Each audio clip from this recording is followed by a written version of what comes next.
Good morning. Good morning to all my friends on YouTube. Welcome to Sunday Brunch Live, where we talk about things pertaining to menopause.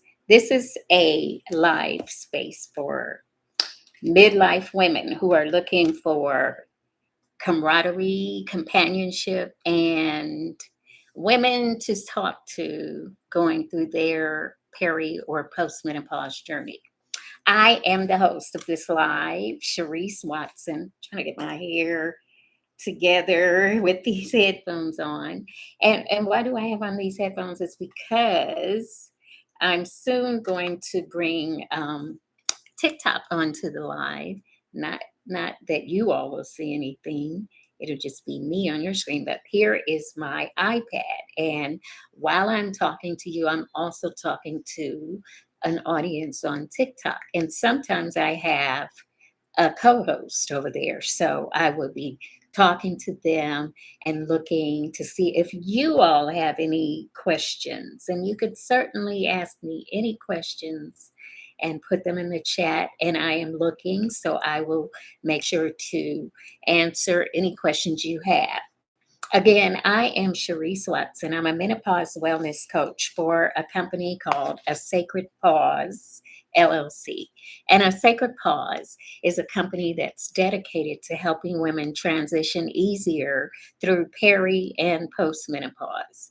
And to that end, we use a journal to help women go from stage to stage, peri to meno to postmenopause. And the journal is in its second edition. It's But My Vagina Still Works, a menopause wellness journal to help women with holistic solutions to a plethora of menopause symptoms.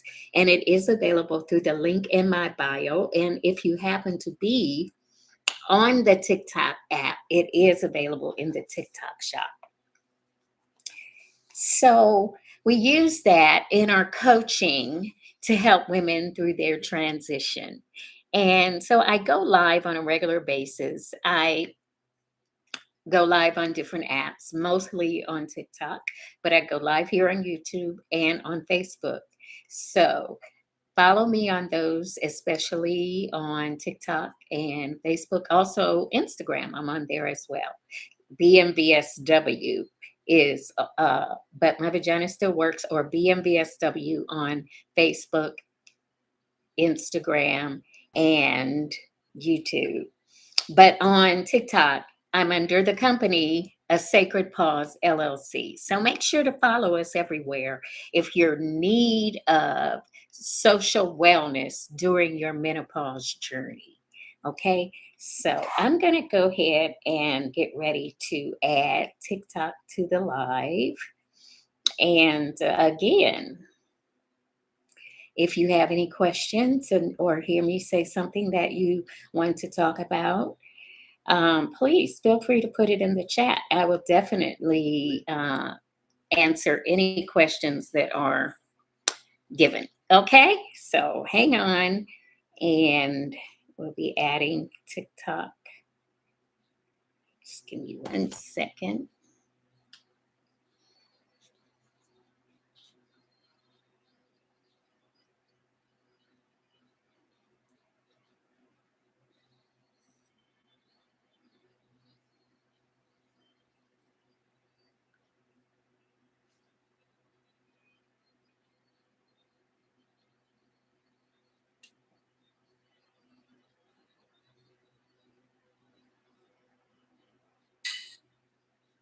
Good morning.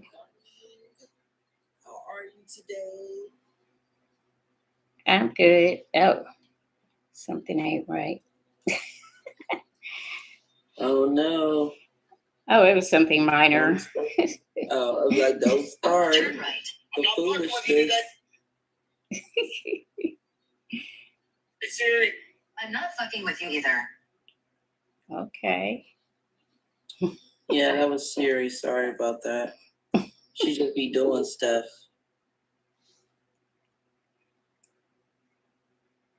Okay.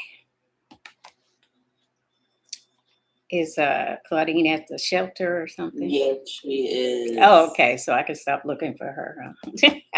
Yeah. She will be Okay. joining us today. Welcome, welcome, welcome, welcome. A Sacred Pause. Who is Alba? Izzy? Oh, where is our third partner, Sacred Pause Publications? I have no idea, but she needs to be here for the live. How has your week been? It's been fine. I stopped having those 2 a.m. Wake ups for a while, but then they started again last night. So You know, we've all been having. Claudine had the same problem, and I did too last night. Just every hour, and now I've finally gotten to the point where my knee is giving me issues. So. Oh no, it's inflammation probably. So Yeah, so I've been using black seed oil and castor oil, and that's been helping a lot. So anybody out there that's having some issues with inflammation, you might want to try those. They might help you. They've been helping me a little. So what are we talking about today? well, I wanted to talk about how women cope with menopause symptoms in the workplace and how difficult that can be. I recently saw an article about about this. It was published by a company that deals with or blogs about human resource issues, right? So it's called HR Dive.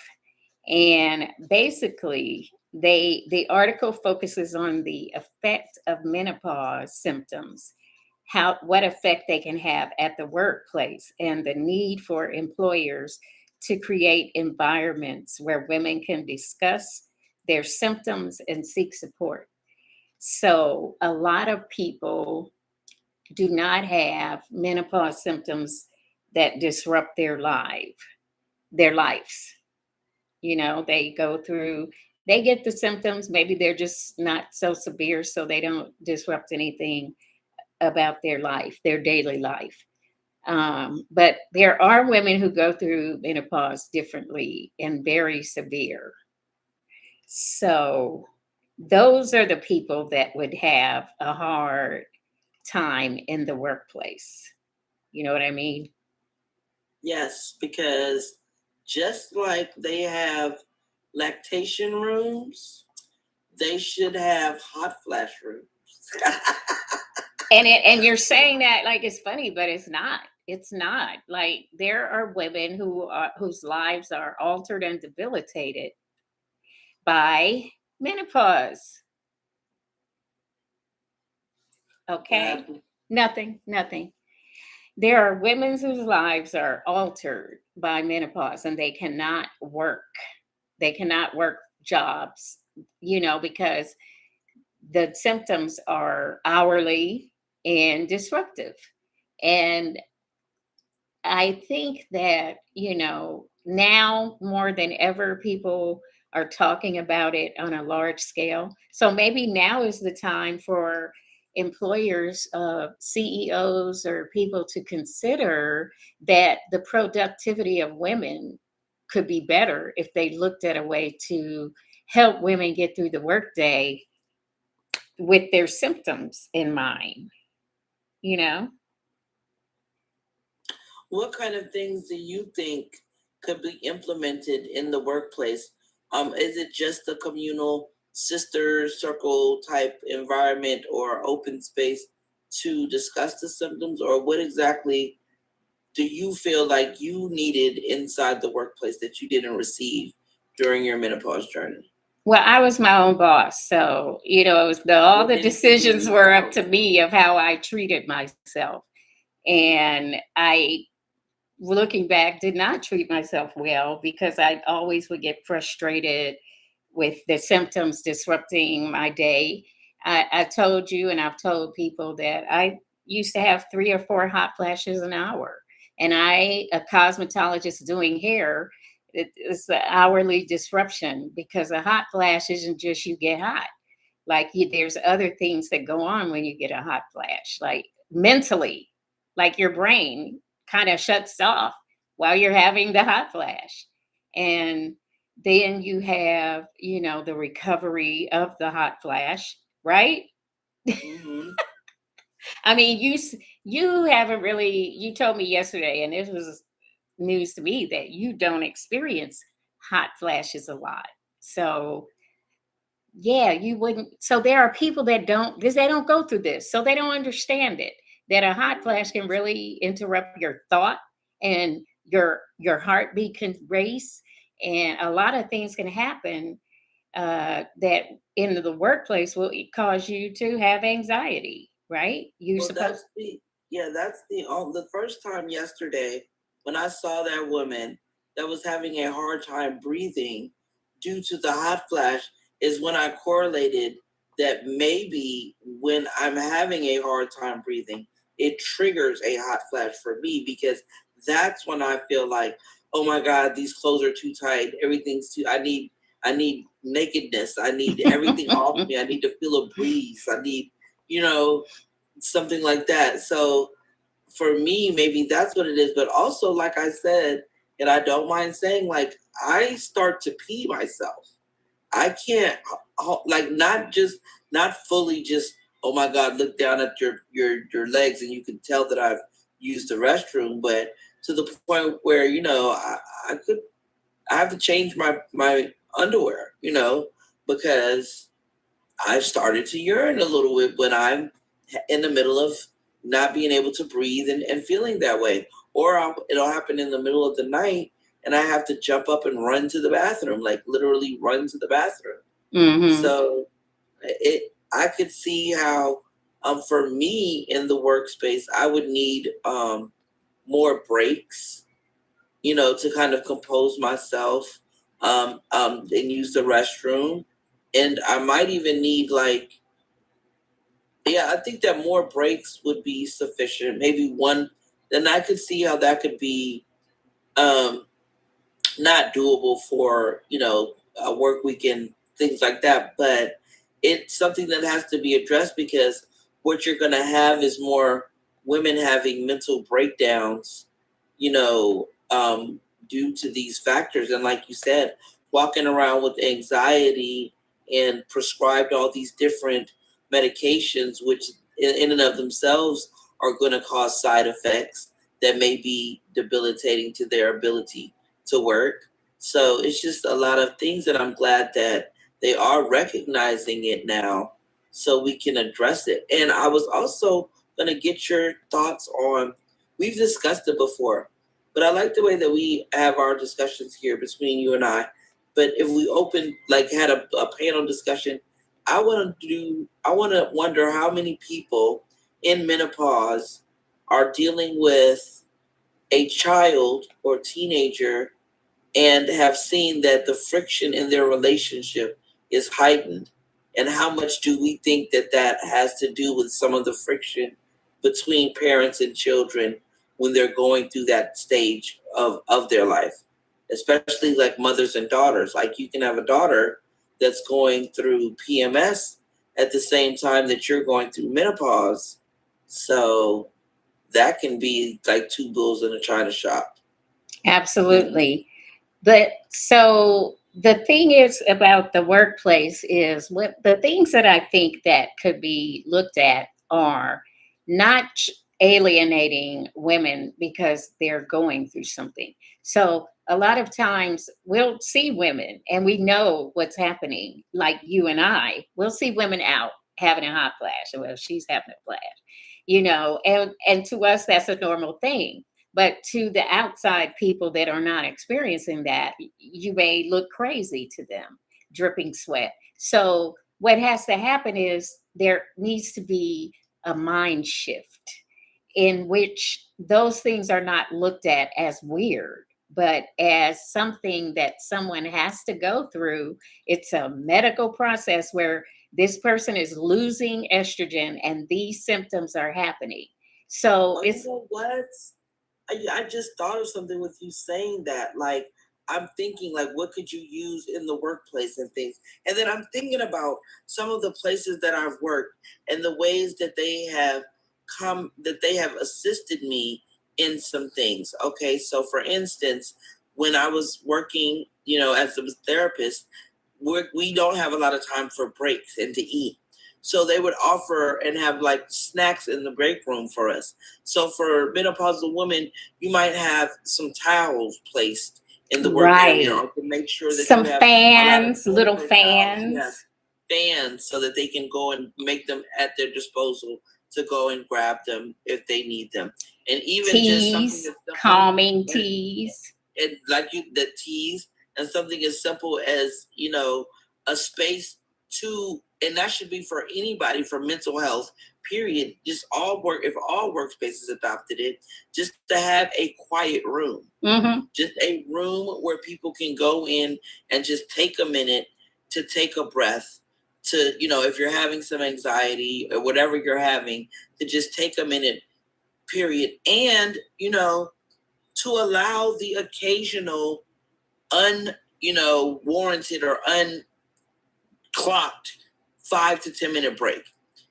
Especially in those instances, if a woman comes to you, not just a woman, but a person in particular, but we're speaking of women and women in menopause in particular, if comes to you and says, hey, listen, I'm experiencing some symptoms right now and I just need a minute to myself, and they just are allowed to take that minute without saying, hey, well, this isn't your scheduled break time, well, this is coming out of your lunch, or something that's going to add to the stress of the situation.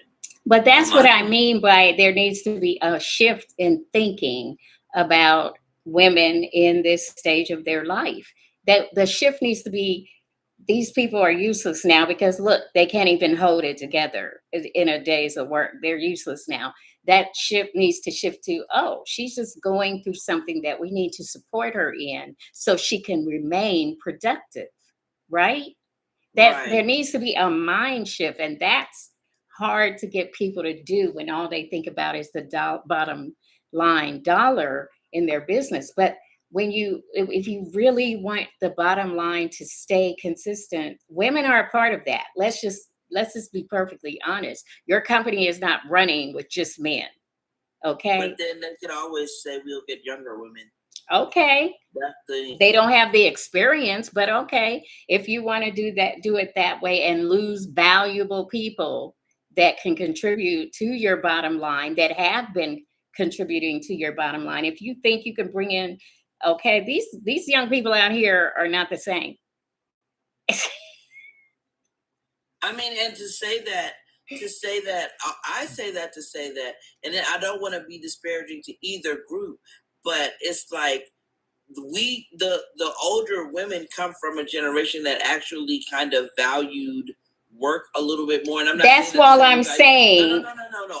But I want to finish, and I want to say that to say the younger people don't not value work. They don't value working for other people. Right. So therefore, they're not going to put in those extra hours for you. They're not going to break their backs to work for you. Not that we should be doing it either, and not that it's a good thing, but that's some of the things that they are missing. The willingness to just be a part of something and work towards the company's goals versus I can do this for myself, or I can do this for something that I passionately believe in, or not just here for the money.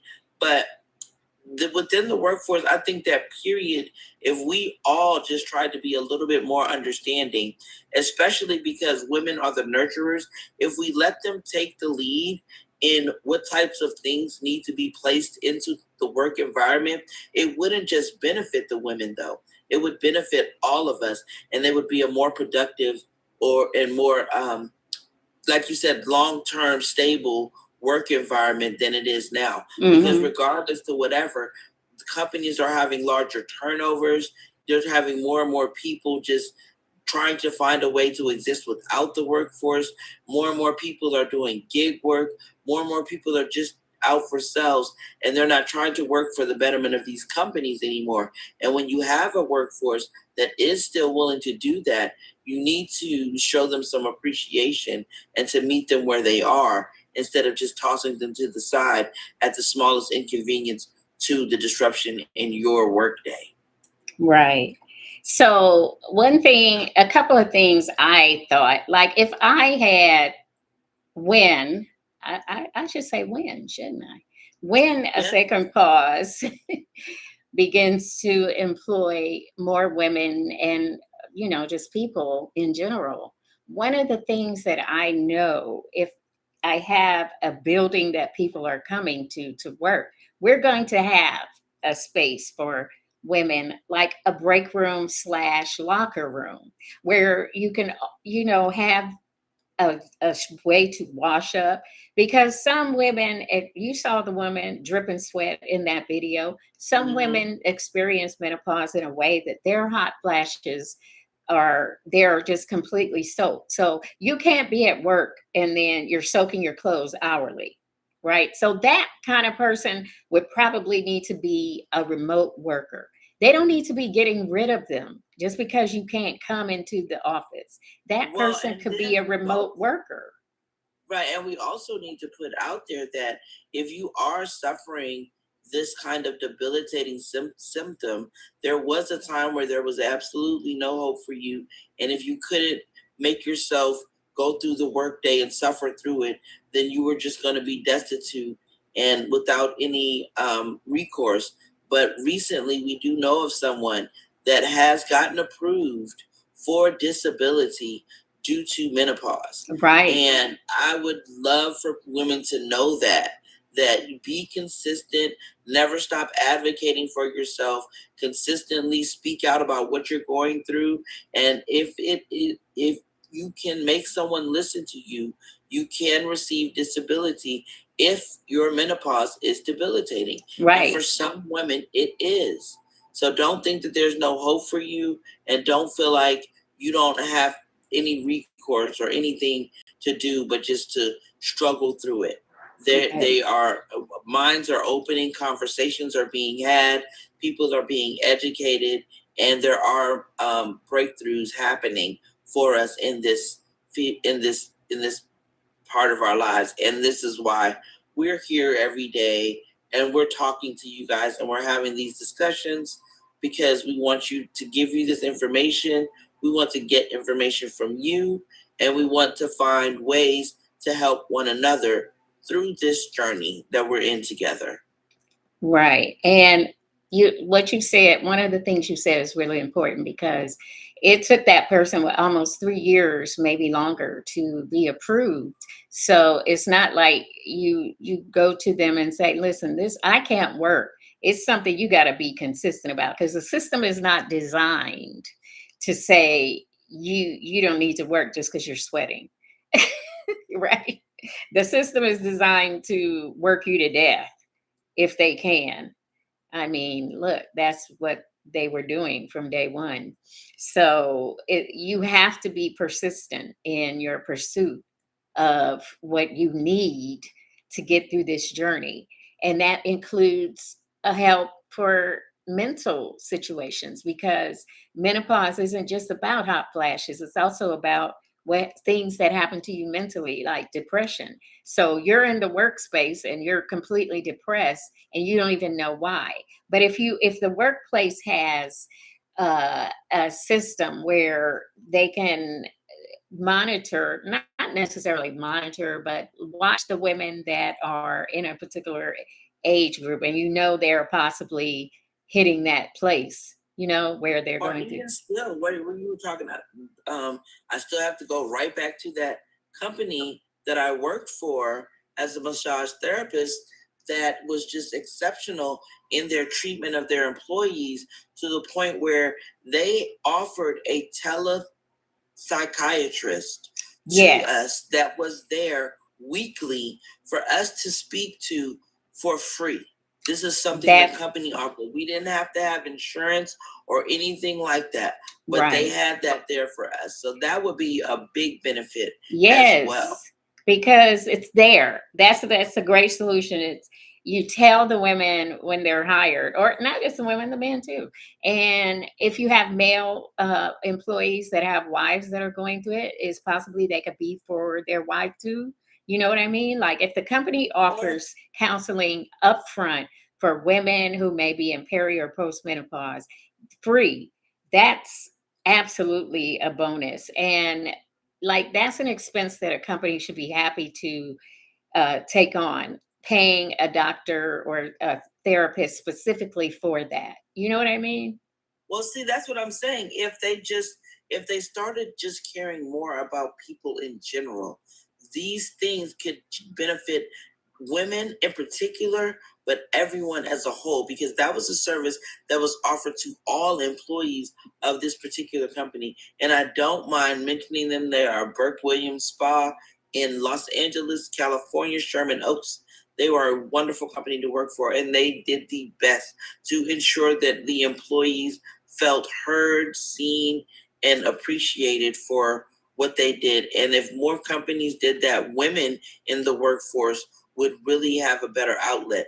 And like you were saying, even the men, like men are going through this as well with their women, especially if they are supported, if they are a supportive partner with their women. So they can even talk to the therapist to get some tips on how to help their wives and how to manage their own mental health while dealing with someone that they don't have a way of helping. Because at times, you feel helpless.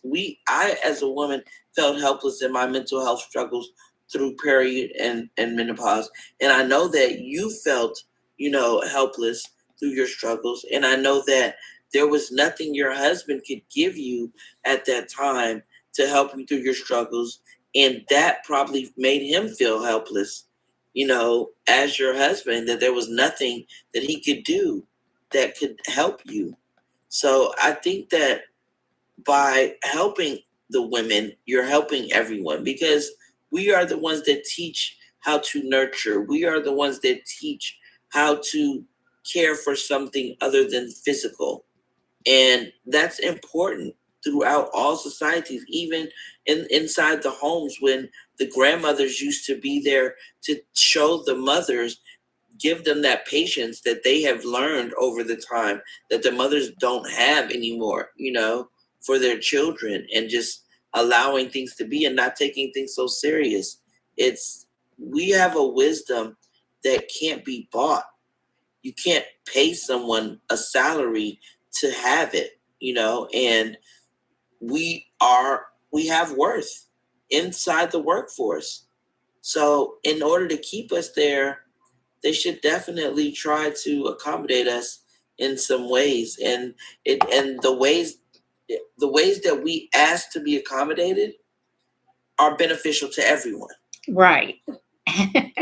Having therapy for employees as a part of the package they get when they come in, that's definitely something that is good. And you know, I know that there are companies that do offer that.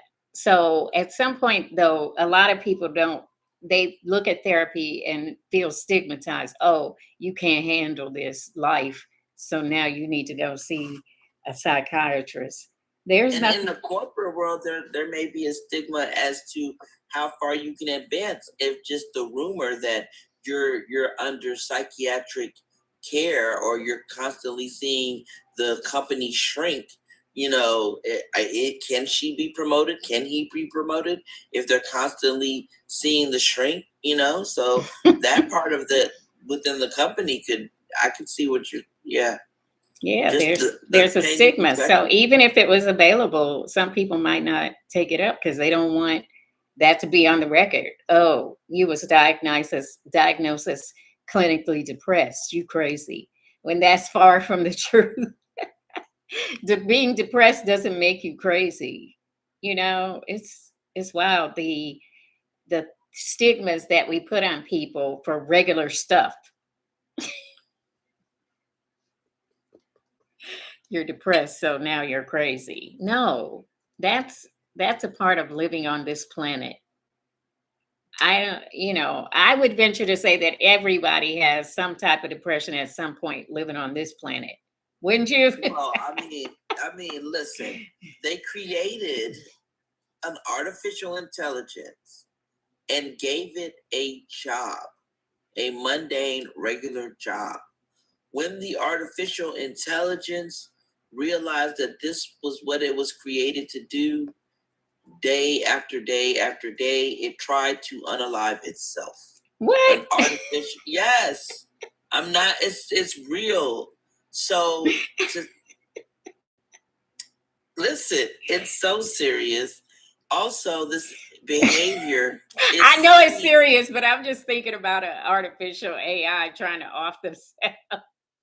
Yes, and it's also seen in animals in the zoo that have no, freedom or sense of freedom, and start to get to the point where they're just sitting in a corner. They get depressed. They bang their heads against the walls. So it is also in the human condition. It's part of why we all feel so sad and depressed and angry and have all this anxiety and all of these different things, because we're living in a way that is against the natural order of the way that we're supposed to go about our days. And that is working ourselves to the ground without even seeing a chance of hope. For most people, they don't know when they're going to be able to stop working. And the age of retirement keeps growing. And Social Security is not there for most of us when we are going to be able to retire. So, well, I don't know about that, because they were saying that when I was younger, and it's there for me. So I don't know if I believe that. I think people just say that to scare people. Because I was hearing that when I was in my 20s. Oh, well, when you get old, it ain't even going to be available. And now I'm old, and here it is available. And it's available. You can start getting it at 62. So when I found that out, I was like, yeah, give me my money now. I want it now. Even though they, try to encourage you to work till you 65, then you'll get more. Okay, I don't care. I want my money now. Okay. Right. And as long as we keep doing that, we're going to be depressed. We're going to be sad. We're going to be, because we're not living to our full potential. We're not pursuing the things that we're passionate about. Every day feels like work. And I know that for you, and for me, even the stuff that we're doing right now, it may be hard. You know what I'm saying? It may not be as lucrative financially as we would like to see, but the satisfaction that I get every day from doing something that I'm passionate about, talking about something that I feel is important, it does compare to, a check at the end of the day. Yes, I would prefer a huge, not prefer. Yes, I would love a huge check at the end of the day, but I definitely prefer the less the less anxiety of doing this every day than the anxiety I get of doing something every day and still not seeing what I want to see from it, and I don't even enjoy it. Well, most new businesses don't turn a profit until after 5 years. So, I'm not even talking about turning a profit. That's not what I'm talking about. Like, because when you go to work, you're basically turning a profit. But at the end of the day, like, most people are living check to check, bill to bill. You don't really have much in the way of extra monies floating around. And when you're running a business, there's always another expense. So you have even less extra monies floating around. The difference is you're putting your monies into something that you believe in and that you enjoy, and that, you go to sleep and you're like, yeah, I had a good time doing that today. So the payout is in the joy of doing the work. Right. And a lot of us aren't getting that in our day-to-day lives. And I'm so glad that when we get to our 40s and 50s, we get into the mindset of that's what's most important to me today. Peace of mind. Yes. Yes, you'll walk away from that job knowing that there'll be another one waiting for you. You'll venture out and start that business because, hey, at least I can Hey, say Naya, welcome to the live. So you come into these situations with a whole nother mindset, and it really helps you to feel better. And it's just society that tries to push us off in a corner and make us feel some type of way. And I say, look, get in your little corner then, and you make that corner so big and so beautiful and so awesome that they're like, hey, what's over in that corner? Can I come over in your corner and see what you're doing? Show me how to do that. Because that's what we are. We're leaders, we're innovators, we're trend starters, and we always got to keep that magic about us and keep that energy. Well, we talked about ways that a company could facilitate women better in menopause, and we said a break room, and I was saying maybe a locker room where they could shower at work, if they do have a time where their clothes become wet from sweat, they could have a locker assigned where they could have extra articles of clothing. Or not even extra articles of clothing, something that would help even more than that. Just having a dryer. Yeah. That would be helpful. Yeah. And a break room for, that had, like you said, towels, maybe the Sacred Paws Botanicals mist. Of course. And teas, Sacred Paws Botanical teas, specifically for women in menopause, right? We could have some of that in there. And, so basically you're just describing the Sacred Paws Botanicals break room to all our future employees. Right. Let us teach you how to make it. You can hire me to create your menopause break room. Oh, it would be so sweet. It will have. And listen, if you just advertise it, it's going to be based around and for women. But we have to understand, though, what benefits one benefits us all in these situations. So if you guys do this, you will all love it. Like, we're going to be like, the men need a separate one from the women so that we can enjoy our space, because y'all are going to be seeing how much that is good for you as well. Just like when women go and get their feet done or whatever. And then that one time you talk your husband into doing it with you, now he's like trying to accompany you every time. You're like, no, this was my private time. I just wanted to show you how great it was. So, Yeah. Then what that does for the company, though, is that you have, employees that are loyal because other companies aren't possibly doing that. So you've become a space that people enjoy, working for. And if you have a happy employee, that's better than somebody that's miserable and you're getting on them every day. You see them fanning and sweating and you're like, ugh, what's wrong with her? Right. And then even like you said, that just builds a loyalty that can never be shaken.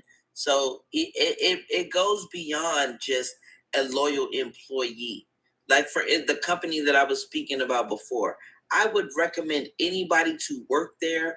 If anybody ever asks me about a place to visit in LA, I'm going to say them first and foremost, because they've just instilled so much that they cared about me that I want to help their business as much as I can. And sometimes with employees, like, everybody's not going to be a business owner. Everybody's not an entrepreneur. So there are going to be people that just like working somewhere and just contributing to something. And if you make that environment as appealing to them as you can, then they're going to work that much harder for your company. They're going to make your brand that much better. When they go out in public and they speak about where they work, they're going to be speaking from a place of pride that's going to make other people want to patronize your business for whatever reason.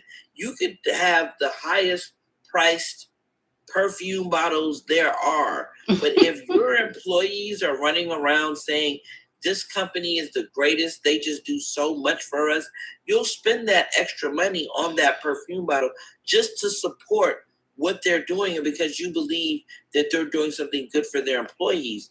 So I implore employers to, take that into consideration when you think about one of the most hardworking class of people that you have in your workforce right now in your processes of catering to them. And you won't be the company that has the big turnover all the time because you don't know how to treat people. You've seen companies like that, right? I've worked for companies like that. It is really crazy because, even some of these huge companies that are making billions of dollars, that it would cost them less than nothing to do some of these things and to implement some of these things for their employees, period, without just good working conditions, and they don't do it.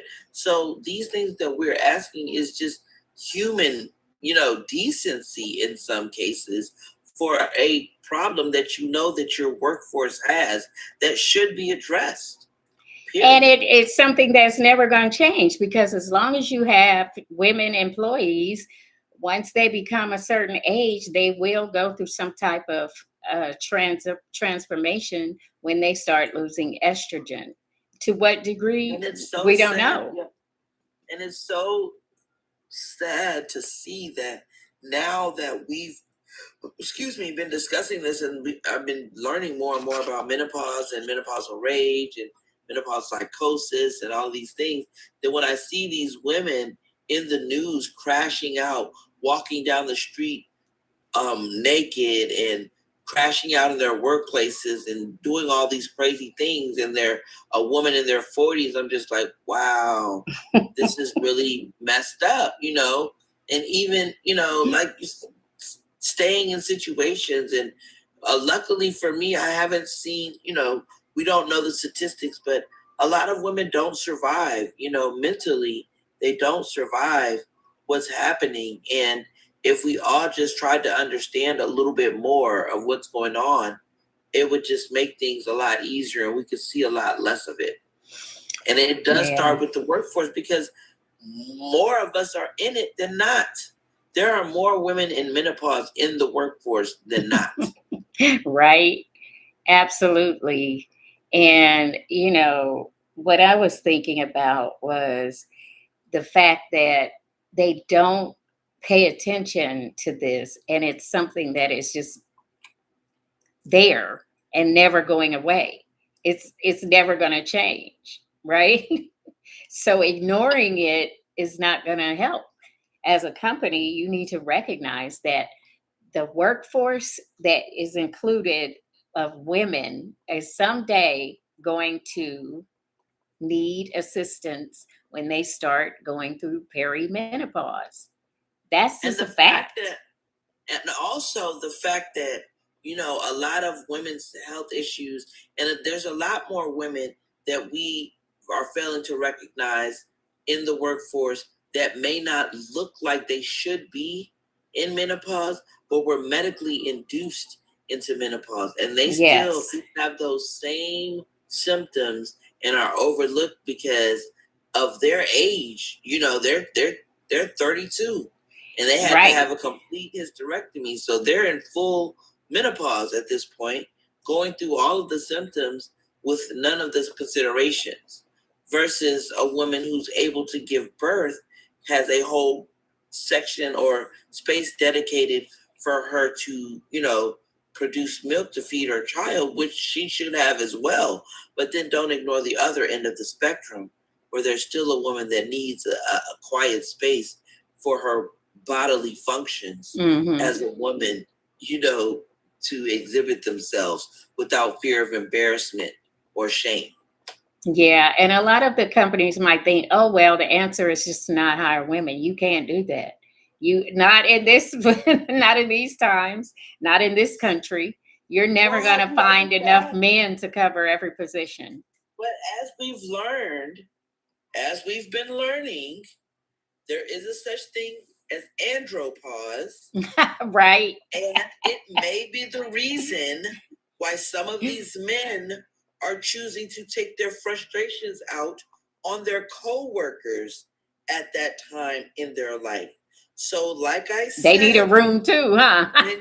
when you start to serve and care about mental health of women in particular, it is going to give that same thing to everyone in the space, because the company that I worked for, it would have definitely been great for me going through Perry. It was great for me not going through anything at that time, but it would be great for right now. If I was working there, I would definitely be taking advantage of having the ability to speak with someone. But there were a lot of men that were taking advantage of having the ability to speak with someone.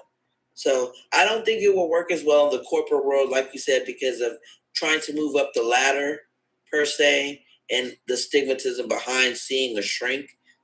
Some people might not want to do it because of that. But other than that, I think that having that tool at people's disposal in the workplace is very much what needs to happen. Like I said, the workforce is filling up more and more with women. Mm-hmm. Okay. We outnumber men. So, and then more than like 51% of women are over the age of 35. So we're in the workforce more than women that are not going through peri or post menopause. And we So- know now that some women, in particular African American women, start menopause earlier in some cases. So, like you said, they would look at, even doctors look at women when they come to them in their 30s with menopause symptoms, saying, "You're too young." Right. Even doctors say that. So, yeah, it's an uphill battle, trying to convince people that, not people, men.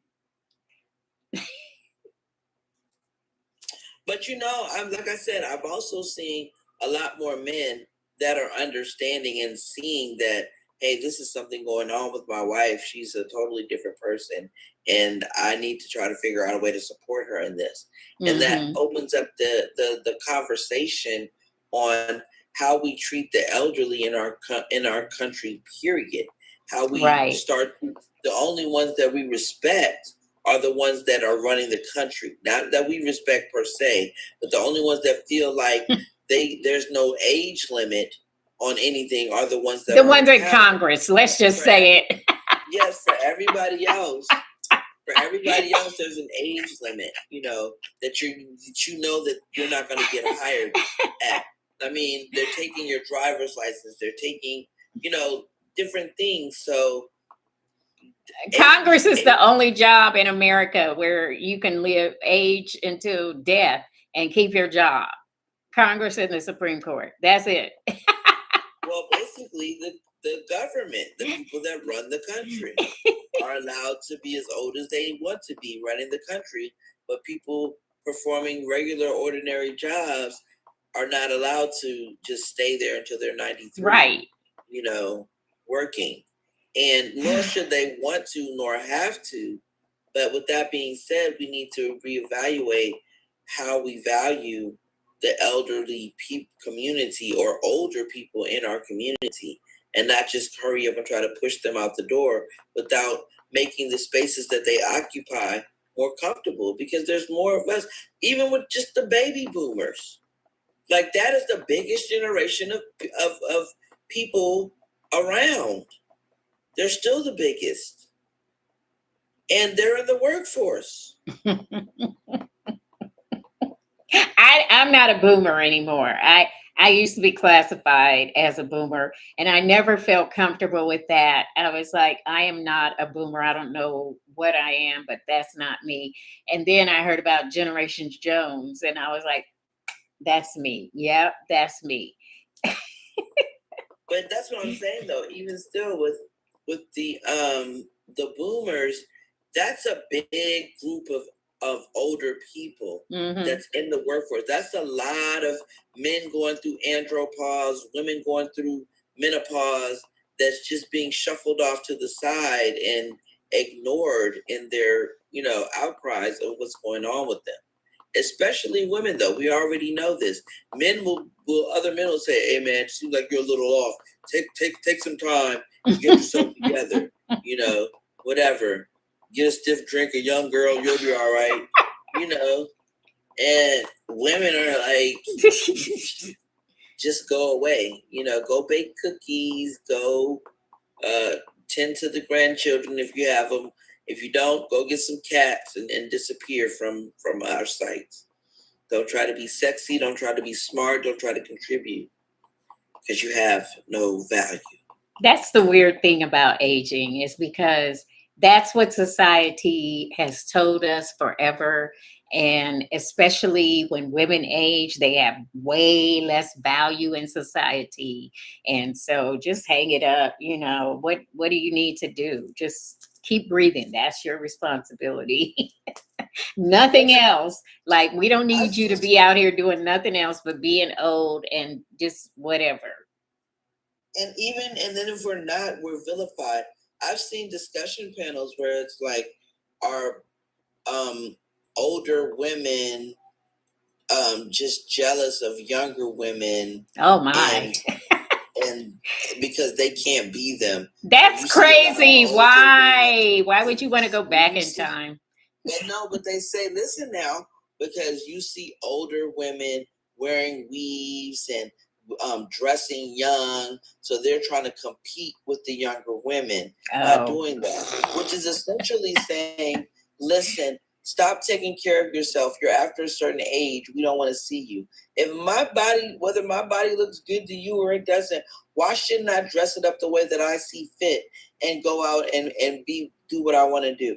Why do I have to put on a frumpy grandma dress just because you feel like women over 50 aren't allowed to shop on Fashion Nova or, Shein or wherever young people are shopping? Why is there nothing for me in those categories?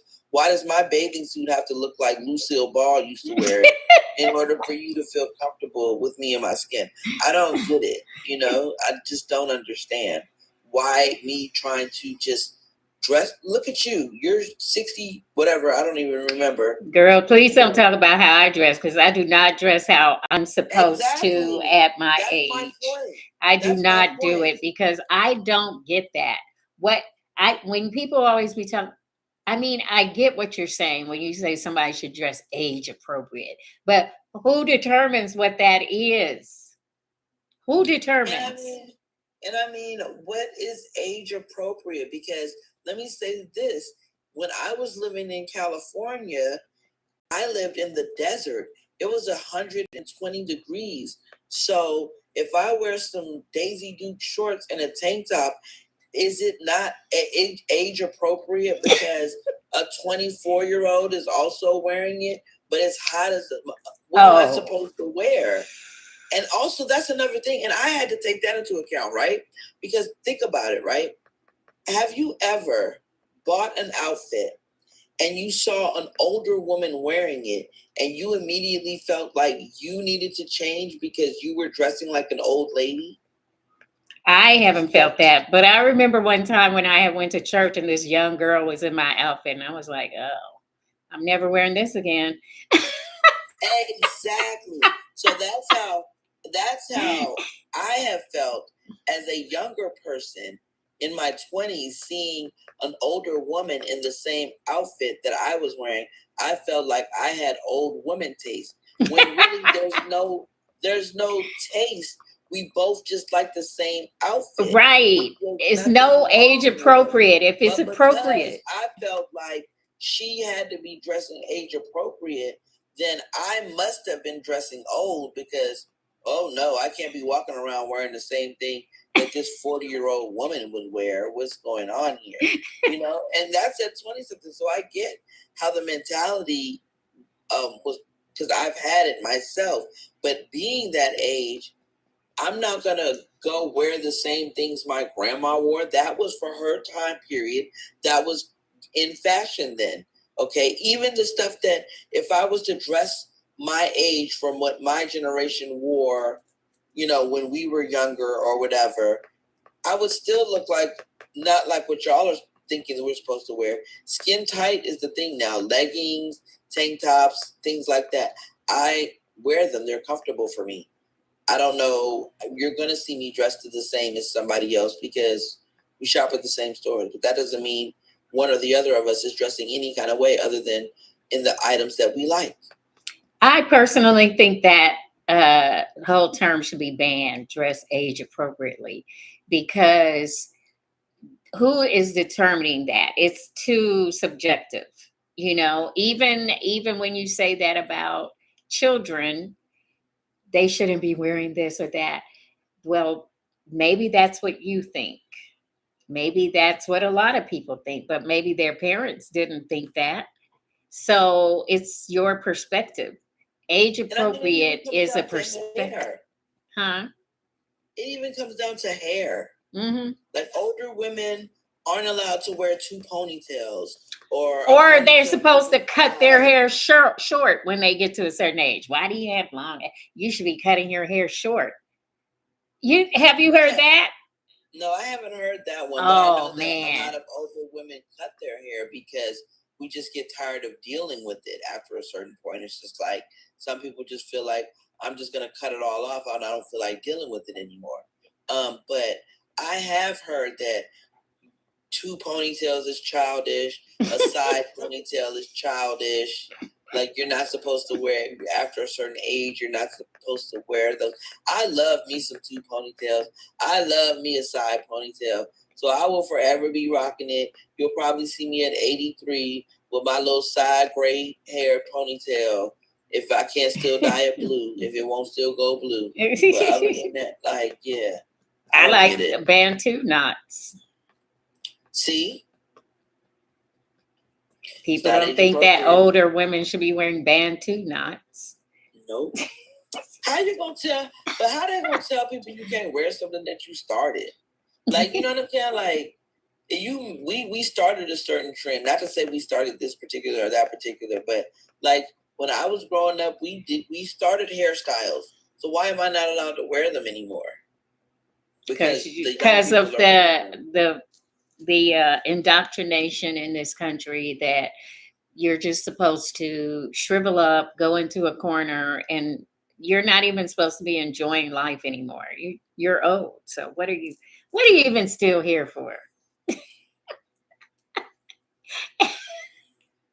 It's wild. And I mean, every young person is going to think that until they reach 30. Yep. 30 is the big thing where you're like, hey, I'm a lot closer to those ages that I thought were old. Right. And then you're like, oh, 40, that's not old. 50 right. Is young. Right. What? 60? You're still just living. I mean, that's how it is. That is our mentality. What does it go back to? Probably misogyny.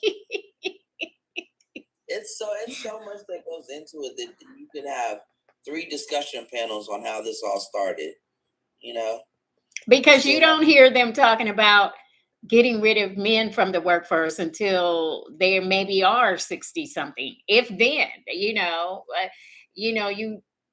they're left to sit there and work till they want to leave. For the most part, right? Mm-hmm. But if you start aging as a woman, you girl, gone. But we start having, and see, that's the thing. Like like I said, our symptoms look different. If men start being grumpy at work or whatever, they just tell them, hey, go get a young chick and a motorcycle, you'll feel better or whatever. And for women, it's just, you just need to start staying home. Go bake cookies. Go knit. Go be a grandma, crochet. Retire. Right. Go get a cat. Well, we are living differently. We are not going to be that woman that they want us to be and just hide in the corner. We're not going to dress age appropriately. we're some of us are not going to cover our gray. Some of y'all will, and that's cool if you want to, but I ain't. Look, it's a part of who I am now. And I stopped dyeing my hair in 2022. So I'm not going back to putting no color in my hair at this point. I put color because I want mine to be blue, but other than that, it's not to cover anything up. I Right. want to turn wet gray. I want to go gray. So I'm looking forward to that chapter. And I've learned to starting to just embrace me and be happy with me the way I am today, because there's been plenty of time, like today I might feel like, oh my God, you're so fat. I can't believe you let yourself get this fat, but there was a day 5 years ago where I was like, oh my God, you're so fat. I can't believe you let yourself get so fat, So I'm just going to enjoy the skin that I'm in today, enjoy the wrinkles that I have today, enjoy, being here and able to experience life today and the lessons that I've learned, and just be grateful for it, instead of finding all the little flaws in my face and all the little flaws in my body and all the little problems that I'm having with whatever it is, because we're meant to enjoy this life. And to do that, we need to shift our brains and shift our focus, Yeah. and start looking at ways to help one another and help ourselves through this journey. And that's why I'm glad we have this space. And I'm so grateful to you for having this platform and for being as open as you are and stepping outside of your box every day and pushing your fears to the side and just doing what you feel like is important to try to help other women go through something that you didn't have any help in going through. And I just want to give you your flowers today for that. Thank you. Thank you. There's this song, I think it's called Greatest Thy Faithfulness. It's a Christian song. Okay. And in the song, it says brand new mercies every day. I changed that to brand new wrinkles every day. Hey, not every day though. Please. It's every day. Listen, no, don't do that. I'm trying to listen. I just said I'm having a great perspective. Brand new wrinkles every day. Hey, but some of these menopause songs are taking me out. You do just gotta love it. It's your body now. But you're right. We have to love our bodies. Look, it's carried us all this way. It's carried us all through this life. So when we start talking about, oh, I don't like this, I look in the mirror and yeah, every day I see new wrinkles. And then I just be singing my song, brand new wrinkles every day. Right. Exactly. Same. I'm trying to lose this weight, and I'm losing this weight. And I know one day soon I'm going to be getting all the things that I'm working so hard for. And it's because I'm working towards something that I'm passionate about, and I'm pouring myself into something that is bringing me joy on a daily basis. So I know that Hi, Blue Weathers is going to be just so phenomenal, and I'm just glad to be a part of it. And I'm glad to have the ability to be able to do something that I enjoy today. Well, before we leave the live, because it's time, I want to say that a Sacred Pause will be at Sip and Grow or Glow and Grow event on August 30th. And we will be there with our journal and cookbook. But My Vagina Still Works, Menopause Wellness Journal. On the TikTok shop. And Kitchen Alchemy, phytoestrogen-based recipes to balance hormones and chakras in menopause. Those are available in the TikTok shop. And we are going to be at an event in Beltsville, Maryland. If you're in the DC, Maryland, Virginia area, you can come out. I'll put more information on my page. So anybody that, is interested in attending, you'll know where to go. Then we also are having another Sister Circle event. So if you feel the need to have companionship with other women going through your same menopause journey, helping each other. We do this bi-monthly in person in the DC, Maryland, Virginia area, but also on Zoom. So we had last month we had it, and we'll be having it again in September on the 27th. And then in October, we're going to be at a wellness retreat in Baltimore. I'll give more information on that later. So those are the things coming up. And we do have a live schedule, but that's being fixed or changed. So we'll get back to you on that. Right. But definitely Sunday. Sunday Brunch Live will always happen between 11 and sometime. Right. Sometime after 11, before 2. Yes. 11 and 2 on Sundays. We're here. And that's it. I want to thank everybody that joined us today. If you stood outside and watched because you didn't want to be known as a supporter of me, it's cool. We still love you. And thank you for those that came in the room and contributed to the live. We appreciate you, and we will see you again soon. We'll let you know, but definitely next Sunday. All right. Thank you. Bye. Bye, guys.